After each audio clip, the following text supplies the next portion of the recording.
కళ్యాణ్ రిలేటెడ్గా చెప్పుకోవాలి మా మీరు నేను అనుకోండి కళ్యాణ్కి ఫేవర్గా మాట్లాడుతున్నాను అనుకుంటారా? ఈవెన్ తనూజ గారికి ఇది జరిగినా తనూజ గారి రిలేటెడ్ కూడా నేను ఇదే మాట మాట్లాడేవాడిని. ఏ సీజన్లో లేని సిచ్యువేషన్ ఈ సీజన్లో జరిగింది. టికెట్ టు ఫినాలే గెలిచిన వ్యక్తి లాస్ట్ 2 వీక్స్ నుంచి నామినేషన్ లేడు.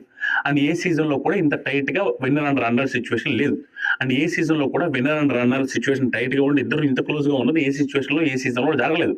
అది ఫస్ట్ టైం ఇలా జరుగుతున్నప్పుడు ఇద్దరికి ఓటింగ్ ఈక్వల్గా ఉన్నప్పుడు ఆల్మోస్ట్ ఈక్వల్గా ఉన్నప్పుడు 2 వీక్స్ ఒక కంటెస్టెంట్ నామినేషన్ లేనప్పుడు టికెట్ ఫినాల్ ఆ వ్యక్తి 2వ వారం కూడా గెలిచినప్పుడు 2 వారాలు వరుసగా నామినేషన్ లేనప్పుడు అంతకుముందు సీజన్స్లో బిగ్ బాస్ టీము సీజన్ 7లో టికెట్ ఫినాల్ గెలిచిన వ్యక్తిని నామినేషన్ పెట్టి 14 రోజులు ఓటింగ్ పెట్టారు. వాళ్ళు అనుకుని ఉండుంటే ఈ సీజన్ కూడా అదే పెట్టుండేవాళ్ళు. అదే పెట్టుంటే ఫెయిర్గా ఉండేది. అదే పెట్టుండగా ఫెయిర్గా ఉండడమే కాకుండా చూడండి ఎంత దారుణం అంటే నాకు నచ్చలేదు మామ. మీరు ఎంతమంది ఇది తనుజ ఫ్యాన్స్ కూడా యాక్సెప్ట్ చేయలేరు. ఎందుకంటే ఒకవేళ తనుజ గారే గెలిచినా తనుజ గారే గెలిచే ఛాన్సెస్ కూడా ఉన్నాయి. తనుజ గారు